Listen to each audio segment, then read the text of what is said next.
All right, we should be live. I haven't done one of these in quite some time. I just don't have that kind of time to do these regularly. I want to do them regularly, and I'm going to try and do them regularly. That's a lot of regularly. But today I'm going to talk about some juicy topics. I know you guys and gals love the juicy topics. You don't like the just gamer-centric videos because it seems like when I do those, nobody pays attention. But I'm going to keep doing them because I do this for me and I have fun with it. But this is going to be where I talk about these juicy topics like Microsoft versus Xbox, or what I think about Nintendo going forward with their new hardware, which I'm sure we'll hear about in 2023. But first off, I want to talk about this Microsoft and PlayStation debacle, this regulator battle, this Sony versus PlayStation and Microsoft and Xbox wanting to grow and big old Sony not letting them grow. So when I first heard the idea that, PlayStation was holding back Xbox, I thought to myself, I tend to look at things a bit differently. So Microsoft literally spent almost the entire market cap of Sony in an afternoon in cash for a major publisher. That would be like somebody that was 6'5", 300 pounds saying that, I'm sorry, I couldn't get into the nightclub to meet you because the bouncer that's 5'2", 90 pounds keeps stopping me. There's a problem there. So I don't think it's that, Microsoft is being held back. I just think Microsoft doesn't want to. And these are my personal thoughts, opinion, so don't go crazy. I feel like Microsoft just doesn't want to compete in the way that PlayStation and Nintendo and Sega and even the OG Xbox or Nintendo or Atari or any other console player in the industry has competed normally throughout each generation. They don't want to create IP that resonates with a group of gamers. They want to control. You can get mindshare in two different ways. You can create internally. You can take risks on yourself, and you can put games out there that pull in people. And when you pull them in through creativity, you also get control because they're on your system for that creativity. You can do that over time, or you can just spend money to buy things that you think are going to lock those people into your platform. Now, here's where all this is opinion, right?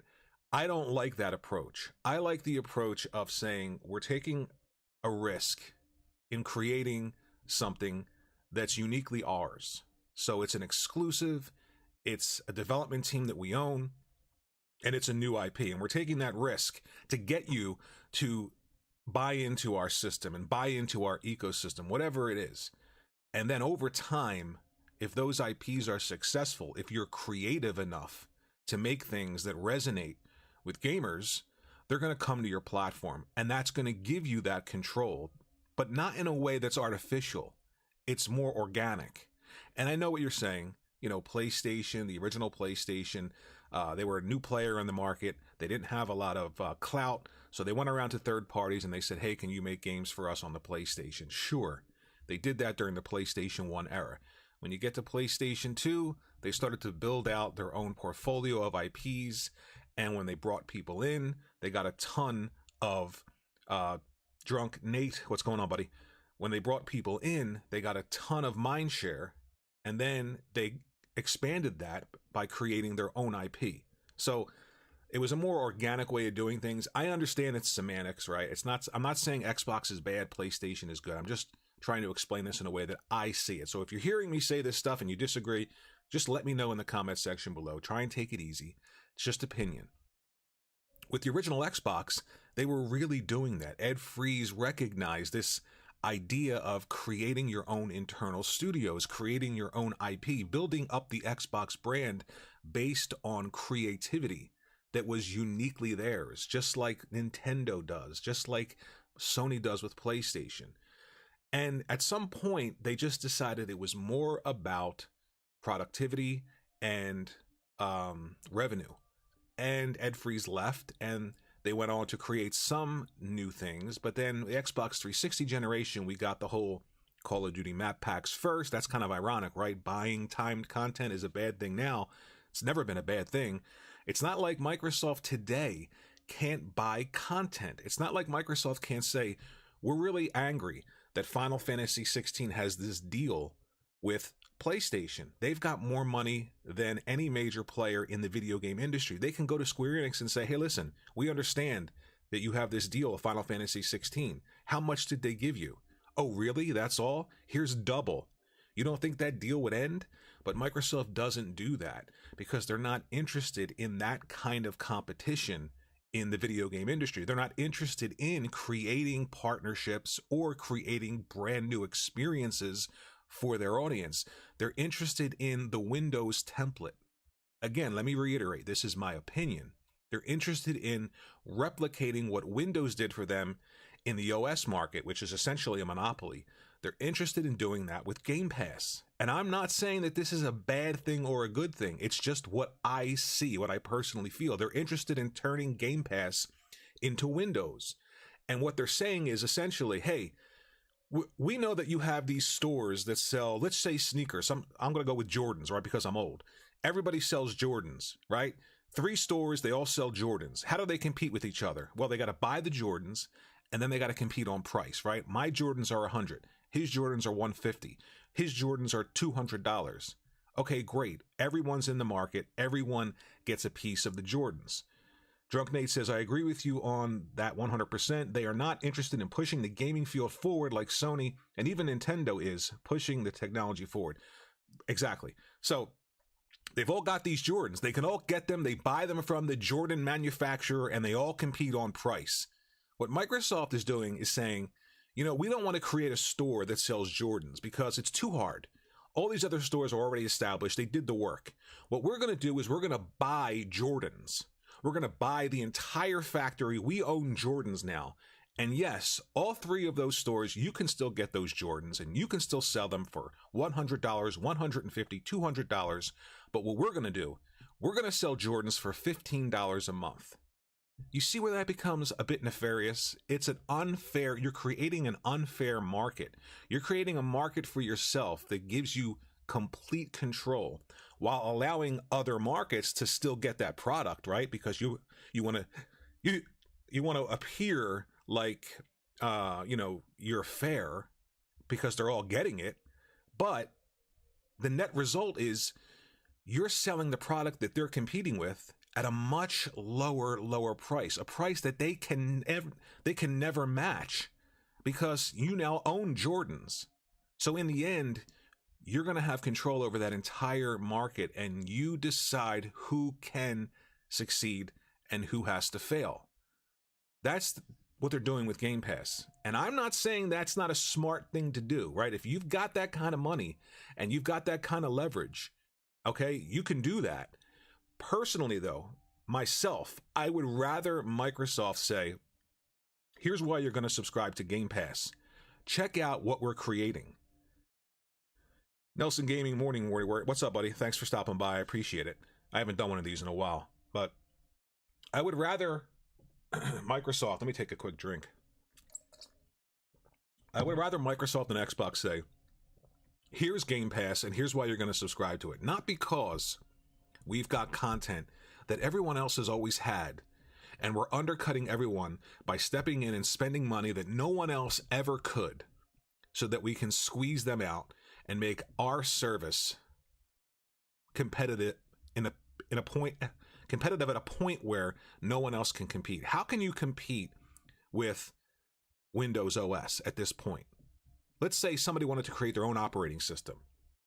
It would never happen. You can go to the store right now. You can buy a bunch of leather and some string. You can make your own shoes, but you'll never be able to compete with Nike because they're just so established. They own everything.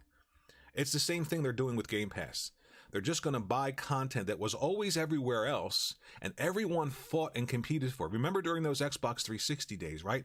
PlayStation 3 was having a ton of problems on its own, and Microsoft came in and said, you know what? We're going to buy Call of Duty map packs first. That really helped Xbox 360, didn't it? But now it's not about competing in that way back and forth. It's about taking total control of one segment of gaming, and that's the service aspect of gaming. No one else can compete. Dark Nate says, right.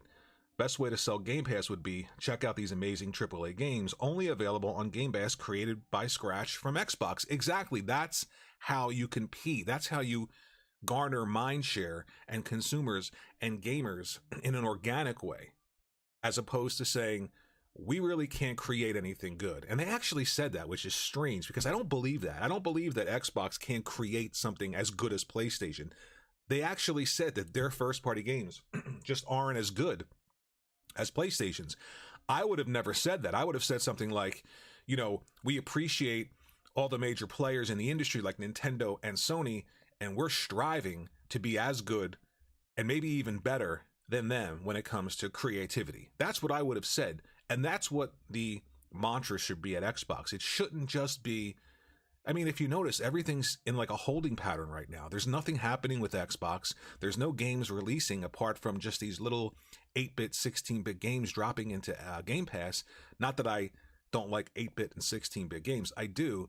But I didn't buy a Series X, a current generation console for stuff that I played in the 80s and the 90s. I was going to say 70s, but I was like, I better not say that. I'll be really old.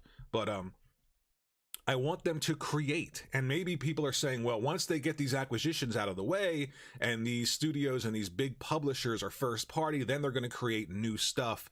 And I hope that's true. But the problem is, right, what's the biggest thing that Microsoft has in gaming right now in terms of mind share for gamers? It's Halo. Look what happened to Halo. So why would Activision and Bethesda and Blizzard and King with Candy Crush, why would they all of a sudden start making these really great games internally at Microsoft and Xbox?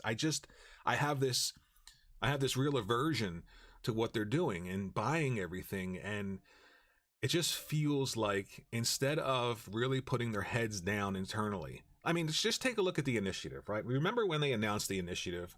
I was super excited about it. A brand new first party studio, brand new. It wasn't something that they were buying. It wasn't something that they were trying to take away. It was something they were creating internally, a brand new studio. They were talking about all the talent that they were purchasing, all of the people joining. And then a couple of months later, it became, well, it's just a studio that comes up with ideas. And now it's a studio that needs an entirely other studio to help them make a reboot of an old game. So I'm just not sure that, I just don't have that great feeling that I did during the 360 days or even the original Xbox days. Dank Knight says, you're so right, brother, and you see the bigger picture. Yeah, look, I get people have these podcasts and they have these really outrageous takes and people like that. I just want to stress, these are all just opinions, right? So if you're hearing this and you agree, that's great. Maybe you can add to some of the things I'm saying. If you're hearing it and you disagree, just let me know why. Maybe I'm wrong. Maybe I'm not seeing something. Just as somebody who's a lot older than most people who do podcasts about video games, I'm sort of stuck in the idea that if I'm buying a console, whatever console it is, I'm not buying it for games that are available everywhere. I love third-party games. Some of the best games I've played, obviously, are third parties, but third-party games are everywhere. Everyone gets them. So the idea of, well, there's a couple of lines of resolution better on this system, there's a couple of frame rates better on that system, that's not something that really sways me. If I'm playing great first-party games on a console, I'm not switching to an entirely different console because it's got a couple of lines of resolution and frame rate better. I'm staying on that console, and that's how you pull in mindshare. That's how you pull in consumers. That's the organic way to do it, and it's by creating unique experiences from your own internal teams, unique experiences that are exclusive. I don't know anybody that, say, plays God of War Ragnarok and then switches to an Xbox Series S or X to play Need for Speed Unbound because the resolution is a little better. You've already played a great first-party game, and you're going to stay there and play those great third-party games. So no matter what happens in these acquisition battles, it always is going to come back to content. And if you can't create unique, new content for your consumers, then it's just going to be a Me Too box. And this idea of buying huge publishers to make games that everyone already had exclusive to just a service while everyone else can have it for $70 tells you all you need to know. It's not about giving consumers on Xbox something new and unique. It's about starving everyone else out so that Game Pass can become Windows. And it's about control. It's about control in a way that isn't organic. I'm not saying PlayStation doesn't have control, but I think they have control because they've created great content to get that control, rather than be stagnant, not create anything, and just buy. That's the distinction I'm trying to make. And I could be wrong, but I feel like, that's how I feel, and I don't think it's incorrect. Nelson Gaming says, since Phil has been in charge, there has been no risk, no trying. That's what I'm talking about. I love the risks. Remember the original Xbox, all those risks like Jade Empire? Where's those risks again when it comes to Xbox? It just doesn't happen. And I mean, I guess you can point to Sea of Thieves. I don't know, but I mean, that game launched in a horrible state. And I want to get to the type of games that you're going to see now, I think, when this acquisition happens. Dark Nate says, I've noticed that for sure. Agreeing with Nelson Gaming. Yeah, I absolutely have. The risks have stopped. The creation has stopped. For instance, last generation, right? PlayStation created... Man, my throat is killing. Hold on. Last generation, PlayStation created 2 new IPs, 2 new characters that are super successful and created new games, new franchises. They created Aloy with Horizon and Jin Sakai with Ghost of Tsushima, right? What has Xbox created new? Where is their character-driven game that screams Xbox? There isn't any, and I don't think there will be, because it's not about that. It's about, once you get control with one segment of gaming, like services, then you've got to create games to cater to that service, and they're all going to be these quote unquote, you can kind of play it by yourself, but we want you to run around with people and shoot things and keep you engaged so that you stay subscribed. Nelson Gaming, KOTOR, Mass Effect 1. Exactly, they partnered with Mass Effect 1. It wasn't even their exclusive. It was them partnering with a third party. What does that sound like? Doesn't that sound like Sony and PlayStation? Everybody critiques them. They're partnering with this third party, keeping a game off of a platform for an extended period of time. They did that with Mass Effect. It was brilliant. It was an Xbox game. I still think of Mass Effect as an Xbox series. The same with BioShock. Remember BioShock? They partnered with a publisher. Nelson Gaming, they published a ton more too. Exactly. Nassim Waja, Bloodborne also. Yeah. Nelson Gaming, Days Gone, Dreams, Neo. Exactly. Right? You don't... See, here's the thing.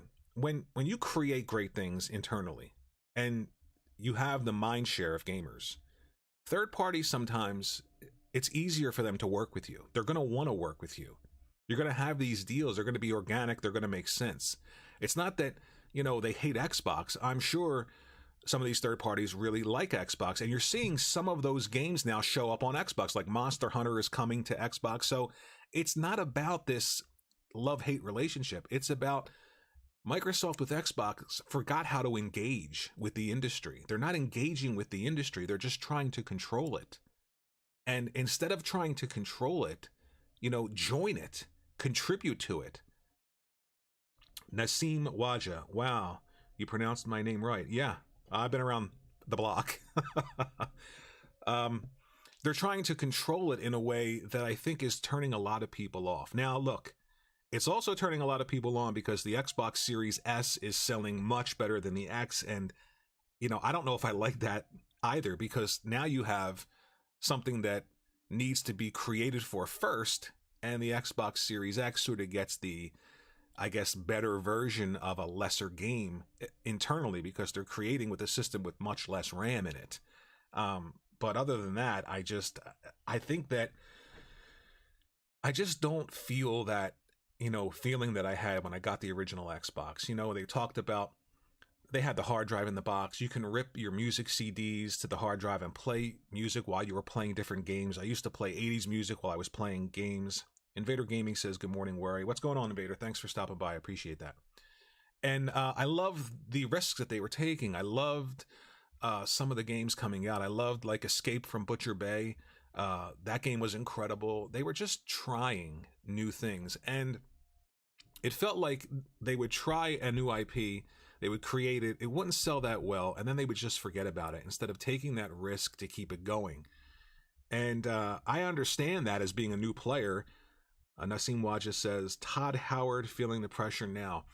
Yeah, Starfield has to be stellar. You know, it can't come out and be another Bethesda. And that's the thing, you know, with Starfield.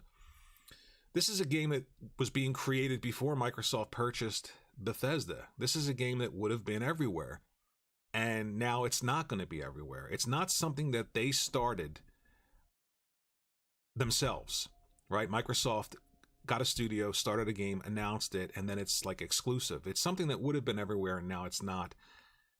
Dark Nate says, some devs say this whole generation will unfortunately be diluted down for all third-party games who has to create for the lowest denominator, the Series S. Yeah, some devs do say that, and I know you have these, you know, professional Xbox podcasters who get tons of views that say it doesn't matter. I'm not a developer, neither are they. So in my estimation, being as old as I am and playing on every single console that's come out, the less powerful system is always the one that usually wins a generation. But being less powerful, they have to develop for what they have. So, of course, I don't think that if they had an Xbox Series X physical and an Xbox Series X digital, I think you'd see much better games this generation from a first party if they took advantage of the X over the S. I do think that. Nelson Gaming says, Bethesda games all feel like they were made for 2005. Yeah, they do have that sort of old school WRPG feel to them, Western RPG feel to them. The problem I have with them is that, not that they're bad, because I think Skyrim is one of the best Western role-playing games ever. I love Elder Scrolls Skyrim. The problem I have with them is that they just launch in a really bad state. And it feels like, and this is the idea behind, you know, once you get control of one aspect of gaming, the service aspect, you don't have to really work hard to create a finished product. You can just sort of release it and then update it. And you have to create a very specific kind of content. That's the problem I have. I don't think we're going to see something like a Horizon or a Ghost of Tsushima or a Legend of Zelda, something that's really deep, a brand new character that everyone loves and wants to move from one console generation to the next four. You know, people are moving from the PS4 to the PS5 for Aloy and Horizon. They're moving from the PS4 to the PS5 for Jin Sakai and Ghost of Tsushima. They're doing it for Spider-Man. They're going to go from the PS5 to the PS6 for the sequel to Wolverine. What are people moving from one Xbox generation to the next for other than just this, well, I pay $15 a month, and it's primarily multiplayer-esque, co-op, or competitive games? I don't feel this push for really impactful content that's single player. And I know most people, you know, play multiplayer games. I'm not saying they have to just have all single-player games, but I think it's important to have something primarily Xbox that speaks to the industry in the way that Spider-Man does, or God of War does, or Horizon does, or Ghost of Tsushima does, or Rise of Ronin is coming out. So how great is that going to be? Stellar Blade, they partnered with that. That character might be huge. So I do feel like multiplayer is important, obviously. Fortnite's one of the biggest games, but you just look at what those really big single player games do, like God of War Ragnarok, 5.3 million in 3 days. I mean, it's incredible to sell that much. There's a market out there. There are gamers out there that have Xboxes like me who want something like a Horizon on Xbox. I don't understand. It's been, I mean, they announced some games almost 4 years ago, right? I understand things are going on with this Activision stuff, but what are these studios doing? Maybe the Game Awards show today we'll see some stuff. Maybe we'll see something of Fable. Maybe we'll see some more of Hellblade 2. I think at this point we should be seeing stuff like that, shouldn't we? And if we aren't, what does that say about the internal development cycle for Microsoft and Xbox? Is it all just about, we don't care about creativity, we just want to purchase this big publisher because it gives us stuff to stuff in Game Pass and we can turn it into Windows? Or is it about, we want to contribute to the industry in a meaningful way? We want to give people things that they remember. versus just social media winning and service winning, and the idea that, well, it doesn't matter because it's in Game Pass. I don't engage with things like that. I turn on Netflix and it takes me 40 minutes to find something because there's so much nonsense in there. Everything gets diluted and I can't find anything. Dark Knight says we definitely should be seeing something from them soon. I'm thinking today. It has to be today, right? They announced a $70 price increase on first-party titles. Why would they do that this early if they weren't going to show anything that you can pre-order? Nelson Gaming says, I was told most of those games would release last year. Yeah, at least one of those games, right? Let's just take one game, because that's all I'm talking about. If we can't see one game, if we can't get one game out the door in multiple years, then what is the problem? Do you want to contribute to the industry? Do you want to make meaningful contributions from your first party? Or is it about control? And if it's about control, fine. I can't stop what's happening in the industry. Nelson Gaming says, I spend more time looking through Game Pass than playing Game Pass titles. Exactly. That's the point.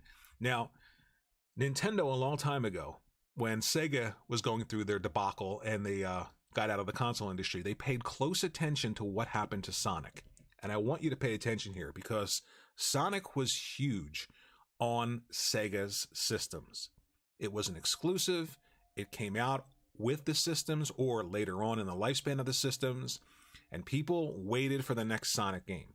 When Sega got out of the console business, Sonic went everywhere. What happened to Sonic? It's just another game in a catalog of games. It got diluted. It became just this game, and there were a ton of other games you can play. It's the same thing that happens to games when you throw them into a catalog of hundreds of games. There's no big release. There's no big pomp and circumstance. There's no big marketing push. There's no expectation and excitement. It's just, well, it's a Monday. It's going to be in the service on a Tuesday, and now it's a Wednesday. That's it. It got diluted. Nintendo does not and will not ever do that with their games. It's why people sometimes criticize Nintendo, right? Recently, they just canceled the Smash tournament because they wanted the promoters to have a license for their characters. So I understand people get frustrated with Nintendo and they say, hey, you know, this isn't really great for your fans, but they want to make sure that their characters are not wiltered down into this sort of catalog of everything else, and then eventually people just forget about it. It just becomes another game. I mean, Sonic is just another game. Sonic Frontiers, I enjoy it. I'm playing it, but it would have been much bigger on a brand new Sega console, and that's what Microsoft really needs. 4 guys, is that 4 guys with quarters TV or 4GQ TV? Good morning, Worry. Good morning. How you doing? Thanks for stopping by. You know, that's what happens to these IPs when they just drop into services. And I'm not critiquing Game Pass. I'm not saying you shouldn't subscribe to Game Pass or it's bad. If you like it, great. If you don't have a lot of money, you got a bunch of kids, yeah, $15 a month is great. They can sit in front of it. They don't know what's coming out. They don't know what a big game is, what a small game is. Fantastic. I'm just looking at this from somebody who's been around since, you know, the Atari 2600 days. And for me, every single console generation has been about unique creativity from each manufacturer. That's what I look for. Third-party games are going to be there. I'm going to play them. But like I said, I'm not switching consoles to play a third-party game for resolution and frame rate. If I'm playing something like Spider-Man 2 on the PlayStation 5 and a big third-party game comes out, I'm going to stay there and play it on the PS5 because I'm already there with great content. That's what needs to happen. It's not about a great service. It's about creating great content. No matter how many things Microsoft purchases, they can't purchase the creative spark. You have to have it. You have to want to have it. You have to work for it. And I want to see these first-party games. I don't want to see something that was in development before Microsoft purchased them because that's not them internally working to create. That's them buying somebody else's idea. I want to see like a Naughty Dog create something for Microsoft. Where's Microsoft's answer to the creative force that's Naughty Dog? Or Insomniac. I want to see their Ratchet and Clank. I want to see Microsoft's answer to Spider-Man. I want to see Microsoft say, we want a third-person comic book hero game, and we're going to make it internally. That's what I'm looking for. I don't know if Microsoft is that anymore. I think Microsoft is just the service-based company, which is what they always were. So it's kind of funny that, they're turning their gaming segment again into Windows. I keep making that analogy. Game Pass is literally Windows. They're trying to take the round peg that is Game Pass and force it into a square hole that is the Windows OS and the stranglehold they have over the PC market, right? Everybody can have their PCs. AMD can exist, Nvidia can exist. However, they have to have Windows, and that's what Microsoft wants to do to Game Pass.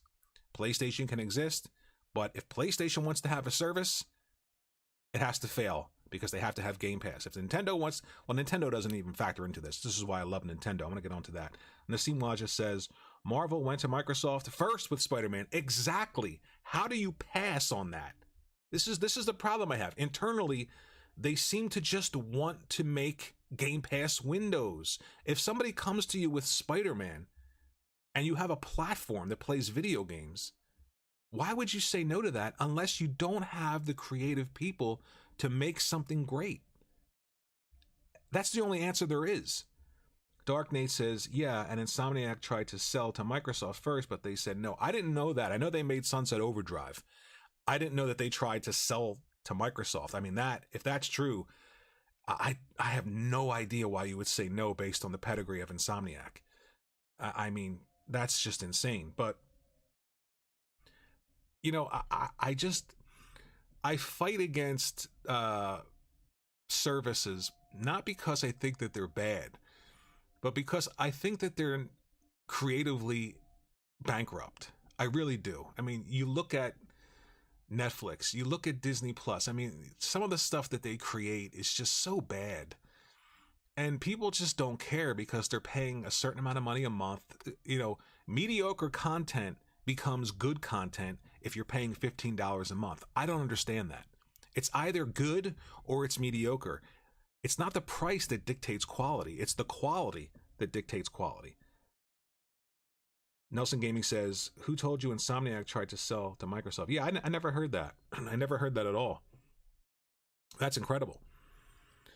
Yeah, like I said, it seems like, I hear it all the time. People are like, did you watch that show in Netflix? And I'm like, yeah, I watched it. It was really bad. And they're like, well, it was in Netflix. It's good for Netflix. What does that mean? It's either a good movie or it's not. It's either a good game or it's not. It can't be good because you're only paying $15 a month for it. It doesn't get magically better. It actually makes it worse because you're paying a lot more a year to sort of borrow these really mediocre games, as opposed to just saying, I'm going to take a chance because I know Microsoft's pedigree and they make really great first-party games like Sony does. And I'm going to just buy Spider-Man 2 because I know it's going to be good. I'm going to just buy Wolverine because I know it's going to be good, as opposed to, well, I'll wait till it comes to the service and that way it'll be better. No, it doesn't work that way. Nassim Waja says, Phil also promised high-fidelity VR. Nelson Gaming, that's new to me. And I've read daily they picked Microsoft to publish because they let Insomniac keep the IP for Sunset. Most wouldn't. Yeah, I know that. They let them keep the IP, but no, actually, I think Microsoft owns the IP. I think Insomniac said that they want to do a sequel and ask Microsoft, but Microsoft didn't greenlight it. I don't know. I could be wrong there. Dank Nate, I might be wrong, so I don't want to say it for sure, but I could have sworn I heard that. I'm going to look it up to verify. Yeah, I never heard that. It's amazing if that's true. But when it comes to Nintendo, I love the fact, and this is where, if you know the history of the industry, right? Nintendo chose PlayStation. PlayStation actually chose Nintendo. PlayStation was trying to get into the industry, and they went to Nintendo because Nintendo knows what they're doing. PlayStation and Sony didn't, and they wanted to partner to make the CD add-on for the Super Nintendo Entertainment System, and they had this deal going, but eventually, Sony said they wanted to own the marketing rights to the CDs. They were manufacturing them, and Nintendo got some cold feet. And right at the Consumer Electronics Show, I'm talking on stage, there are Sony execs in the audience waiting for them to announce the Sony PlayStation. Behind the scenes, Nintendo partnered with Panasonic, went out on stage and said, here's our partner for the CD add-on for the SNES, and it's Panasonic. Sony and the executives were so embarrassed and demoralized that they decided, you know what, we're just going to make this CD add-on the PlayStation. And that's how the PlayStation was born. So let me get to these chats. Nelson Gaming, no, Insomniac owns the IP, and Sony now owns it when they acquired Insomniac. Okay, I was wrong there. Nassim Waja, Sony registered the Sunset Overdrive recently. That was a while ago they registered that, and I was thinking about they were going to bring it back to PlayStation. I love that game, by the way. Another example of, the audience on Xbox, you want new IPs. Insomniac, one of the best developers who worked with PlayStation exclusively for years, makes a game on the Xbox and no one buys it, right? This is before services. This is just a great game on the Xbox. Where is everybody? Like, what does this audience want? Nelson Gaming, fact, Nassim, Nelson Gaming, last year, I believe, yeah. So that's my point. Like what, when you don't have a service, there are great games coming out, nobody's buying them. When you do have a service, it's not growing on console. That Phil Spencer just said that recently. So what is the Xbox going to be about in 5 years or 10 years? Are we going to have great first-party content? Because I think that Sony's just going to continue. I think they're going to double down on creating great first-party content. I think they're going to go the Nintendo route. They're going to really, really rely on their IPs. And I think they have a base of consumer that now has that expectation from them. I love Nintendo. I know that HAL Laboratories is going to make great games. I know that anything from Nintendo first-party is going to be really good. Let's put Pokemon off to the side. It's not a first-party Game Freak, but what they did recently isn't that great. But I just have that expectation. Most people do. And I think that people have that expectation with Sony now. People know, even before Wolverine comes out, we know what Insomniac's done in the past. We know what they've done with Spider-Man, Miles Morales. We know what they're going to do with Spider-Man 2. We know it's going to be good. And we know Wolverine is going to be great. We have that expectation and that trust built up. Microsoft needs that. They need to build that trust up with the gamers. And you don't do that by just buying everything. You have to create. They have to show something that screams, we have the talent to match our competitors. Not just the wallet that's bigger. Komanga says, holy crap, Sony owns Insomniac. Yeah. I think everybody knew that, right? For cheap, too. They got them really cheap compared to what you would think they would get them for. But Nintendo and the Call of Duty situation. So they said yes to the 10-year deal. And listen, back to that Sony Panasonic thing and how Sony got screwed over at Consumer Electronics Show. Nintendo does not like Sony. They don't like them. So this 10-year deal agreement is just to stick it to Sony. Nobody cares about Call of Duty on a Nintendo system. And there are people who will play it. Absolutely. It's a game. Why not say yes to it? It's a big game. You'll have it for 10 years. But Nintendo knows it's not a big deal to them. That's why I really appreciate what they've done. They've worked hard not to create things for a market. They've worked hard to create their own market. And no matter what happens outside of that market, they're always going to be secure. There's a saying from I believe it was my God, who was it? It was a Gunpei Yokoi at Nintendo during the 90s. They were making those handhelds, the handhelds everybody loves. It was lateral thinking with withered technology. Withered technology is technology that's old, tested, and cheap to acquire. And lateral thinking is taking that old, tested, cheap technology and doing something completely different with it. That's their strategy. That's why they don't have these powerful systems every generation, but they have these sort of systems that they do things different with. They force themselves over time to not compete in a market based on power, but create things to compete with themselves through creativity. That's why I appreciate what Nintendo does. And many people don't. So sometimes it leads to great successes like the Wii. Sometimes it leads to huge failures like the Wii U, but it creates a market for themselves. And that's why they continue to be successful.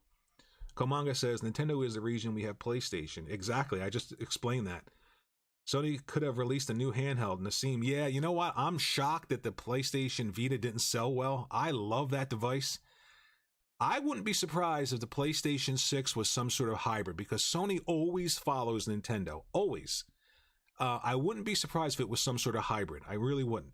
Dark Nate says, just want to say, I cannot verify that Insomniac tried to sell to Microsoft, so I think I'm wrong about that one, but Microsoft did turn down Marvel before Sony accepted. I know that's true about Marvel. Yeah, hey, we're all wrong more than we're right, right?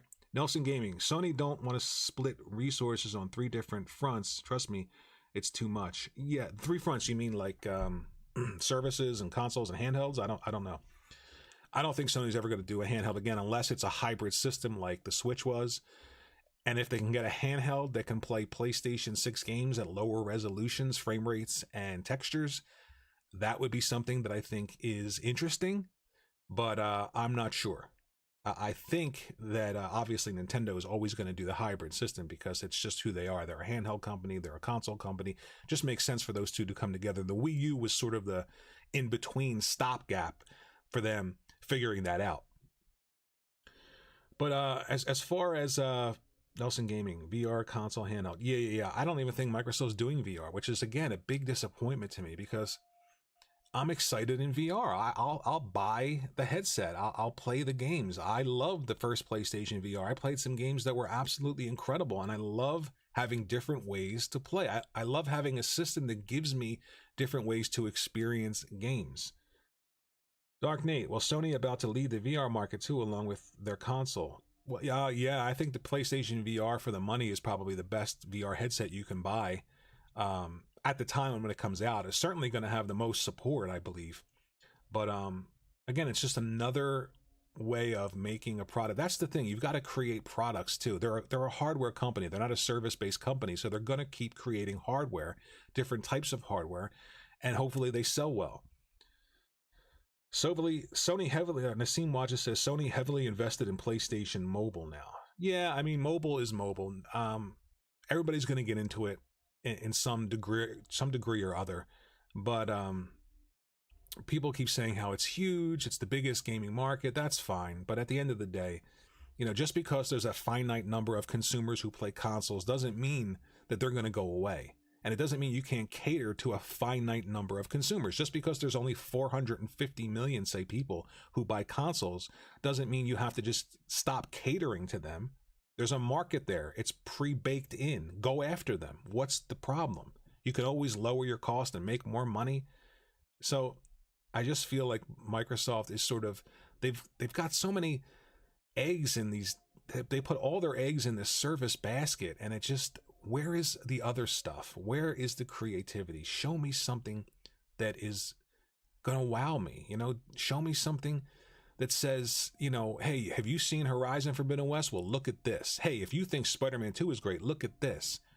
But they need that desperately. That's my opinion. Nassim Wajah says, Sony heavily invested in PlayStation Mobile. I already read that. Nelson Gaming, Xbox can't do console as it's one thing at a time. Yeah, I mean, I don't know, one thing at a time. I mean, they do the Windows OS, they do Surface, which is still around. I don't know. It just, again, it feels like all they're interested in is control. They're not interested in getting control through creativity. They're interested in getting control through buying. And I'm not saying Sony hasn't purchased things. They purchased Bungie. Bungie's a self-publisher. They make one game, right? That's it. They make Destiny. And that's everywhere still. So I don't think you can compare those two. Nassim Wajah says, I play on mobile also, but I still prefer console. Yeah, I mean, I think I played, what's the Mario Kart game? What is it called? Let me look on my phone right now. I play that every once in a while. It's just Mario Kart, right? What the hell is it called? But I play that every once in a while. But again, I'm not, Nintendo isn't saying, well, mobile is so huge, we're going to just pay no attention to the console space. They're not doing that. It feels like, Microsoft is trying to position Game Pass so that no one else in any of the markets, including console, can have a service, right? Okay, you want Call of Duty? You can have it. It's $70, but we're going to put it in Game Pass. No one else can put it in their service. That doesn't create a fair marketplace. And you might say, well, they can do it if they purchase them. It's theirs. Sure, they can. They absolutely can. But to me, if that's something you support and that's something you're championing on your social media, you really don't care about gaming or the industry at all. You just care about social media and winning in a tweet or on YouTube. That's not what I want to be about. I want to be about gaming. Do I have preferences? Absolutely. Do I think Microsoft should be able to buy whatever they want if they can legally? Absolutely. I just don't agree with the sentiment of not creating things, just purchasing them to strangle everyone else, to force a service into Windows, to replicate what Windows does in the PC space, in Game Pass, in the console space. I don't agree with that. I don't want that to happen. I can't change it. I can't stop it. I know Nintendo's always going to be Nintendo, which is great because I'm always going to be there. And I think Sony's going to be fine. I think they're going to create great games. They still got the best lineup. They certainly just released the biggest game this year, and it looks phenomenal. Nassim Waja says, Sony asked Microsoft to put it on PlayStation Plus day and date. They said no. See, that's the thing. If Microsoft wants to bring more games to more people, then why can't people put those games that they've always had in their services to reach more people? Why is it about reaching everyone if you're limiting it to just your service? You can't say, hey, you guys can have this for $70. See? We're giving it away to everyone. You can still have it, but we're the only ones who can put it in our service for $15 a month. See, it's a disingenuous position to take. It's about control. And I want to keep stressing, they can do that. I'm not saying they can't. I'm just saying, as somebody who's been around a long time, played games on multiple systems, the idea of taking something like Call of Duty, which has been around on every platform, everyone's competed for Call of Duty, everyone's, paid for those map packs, everyone's fought for those map packs, left and right, back and forth, up and down. And that's a healthy way. Call of Duty didn't need to be in a service. Call of Duty said, hey, who wants us? Who's the highest bidder for the map packs? That's a healthy market. I don't agree with the idea of taking that away and then saying, hey, you can have it just like you always did, but we're going to give it away for $15 a month. It creates an unhealthy advantage for one particular console manufacturer's service. It limits everyone else's service in that market. That's exactly what Windows did. And if Apple wasn't around when Microsoft was first forming itself up and they split off and did their own thing, Apple wouldn't be able to be in the market with iOS or macOS. Nelson Gaming says, if Sony could strike a deal to get some of Nintendo third-party exclusives, handheld exclusives, and Sony had a handheld that got those and played PS4 games, I would get it. Let me read that again. If Sony could strike a deal to get some of Nintendo third-party exclusives, handheld it. Okay, so you're saying if Sony got some third-party Nintendo exclusives on a handheld and it played PS4 games, you would get it. Absolutely. Absolutely. But here's the thing. A lot of those Nintendo third-party deals are just organically grown over the years. So, like, for instance, some IPs just do really well on Nintendo, like Xenoblade Chronicles. Xenoblade Chronicles 3 is my personal game of the year. It's a fantastic, fantastic game, and it's always done well on Nintendo consoles. Whereas Final Fantasy used to do well on Nintendo consoles, then they decided to go with cartridges, and they said, the hell with this, we're taking Final Fantasy 7 to PlayStation. Nelson Gaming says, yeah, okay, I got that right. Yeah. I mean, who wouldn't get that? I would get that in a heartbeat. But I spent tons of time on this Microsoft Game Pass thing. I think it's going to happen. I don't know if there'll be some concessions. I think one of the biggest, stumbling blocks is the idea that Call of Duty can't appear on anybody else's service. Sony would like to put it in their PlayStation Premium service. If Microsoft's about reaching more people and it's not about limiting the market, then why can't they put it in their subscription service? And you might say, well, because Microsoft owns them. So Microsoft can turn around and say, can we put Destiny in our Game Pass? Maybe that's a leveraging chip that Sony could use. I know they said that Bungie was going to be independent, and that's fine, right? Bungie can be independent. Hey, why can't Sony do what Microsoft's doing? We're going to put Destiny in our PlayStation Premium service. And Microsoft and Xbox, you can still have Destiny for $70. They could easily do that. So there are things Sony can do. If the deal goes through completely, then Sony just did a bad job in making the case. And it's not just Sony, which is something else I want to stress. I see a lot of the, the major YouTubers, I don't want to name who they are. You know who they are. They have tons of people following them. It's incredible. But they say things like, if the Sony deal doesn't go through, if this doesn't go through, it's not just Sony that's against this deal. There are countries that are against this deal. Are we upset at these countries for being against this deal? Are they in the console wars? Why aren't we talking about, these countries? Microsoft should go after these countries and purchase things in their country if this deal doesn't go through. It's not just a Sony thing. This is how you can tell that this is a really juvenile take on what's happening. This is a very social media driven, look at me, I can get people to follow me, I can get people to subscribe by, entertaining this Xbox versus PlayStation thing. It's not just Sony. There are many other people who are against this. It's just that Sony has a PlayStation, which tells you all you need to know about what these people do on social media and YouTube and how to get people to listen to them. It works. It works. Just like Microsoft can do what they want and buy what they want, these people could do what they want. It works, unfortunately. Nobody really wants to talk about actual issues or actual games, which is, again, depressing, but what can you do? But at the end of the day, I think that, no matter what happens, we're still going to be stuck with, where are the games? Who is your first party?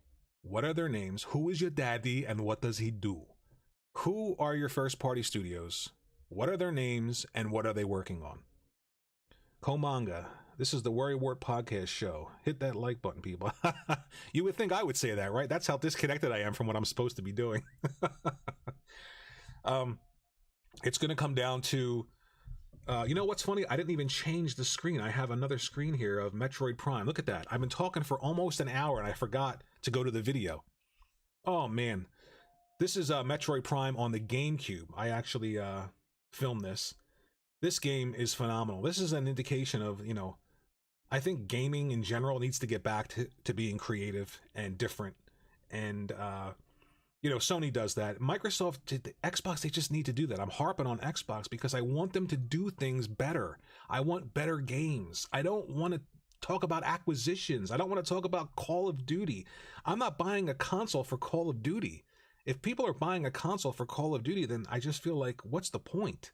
Where's the creativity? Where's the fun? Where's the imagination? That's what I want. Look at this.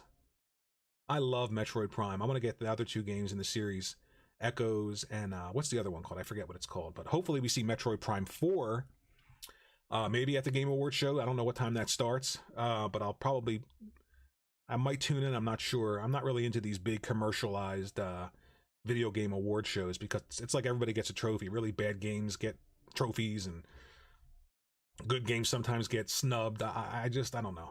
And Jeff Keighley I don't know. There's something about Jeff Keighley. I don't know. I don't want to say anything bad, but there's something about him. I don't know. I get creeped out. I don't know why. And the whole Kojima love thing is weird. I bought the PlayStation 1 for Gran Turismo. Of course, every console has a game that people run out and buy it for.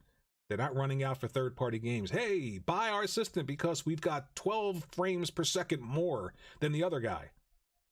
Never going to happen.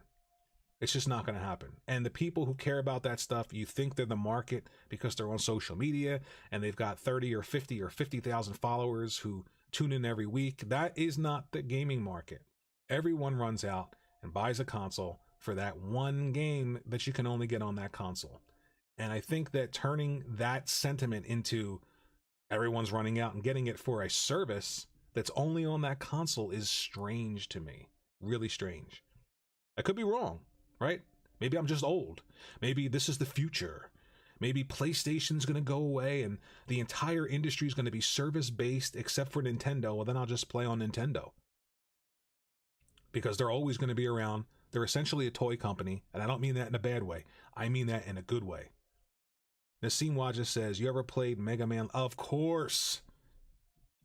I'll admit I suck at Mega Man. It's a hard game. Man, especially the original back in the day. It is super hard. what is it with these hard games like Elden Ring or all those From Software games? What the hell, man?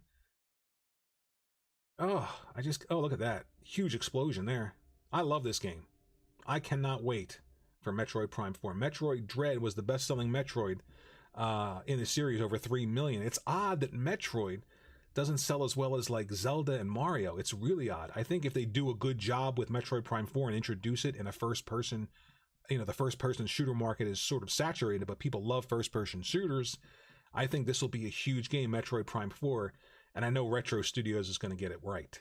But Nelson Gaming says, my 7-year-old prefers Mega Man to everything, including Mario. Wow. That's a good education you're bringing up that 7-year-old with. Great games from the past. I prefer Bloodborne to Elden Ring. I'll be honest, man, they just frustrate the hell out of me. I'm sitting there like, not throwing the controller, but I'm just not good for my blood pressure, those games. Man, they're just so difficult. I don't know what it is. And you got to learn the patterns. Like, learn the pattern. I feel like once you learn the pattern, though, it's kind of like defeats the purpose of the game. If the enemy's doing the same pattern and you learn it, then I don't know. No big deal. If you like the games, you like the games. There are games I love that people hate. Like this game. People hated this game. I don't know how you could hate it, but I know some people gave it low scores when it came out, but now it's like an instant classic that everybody wants to play again. In, I think, 720p. The GameCube could do 720p, I believe. This is not 720p, but what are you going to do? So that's my thought on Microsoft with Game Pass. And Game Pass lately hasn't been great, and I don't know how it's going to get better with Call of Duty. Why would I want to play old Call of Duty games in Game Pass? I don't get it. I just don't understand it.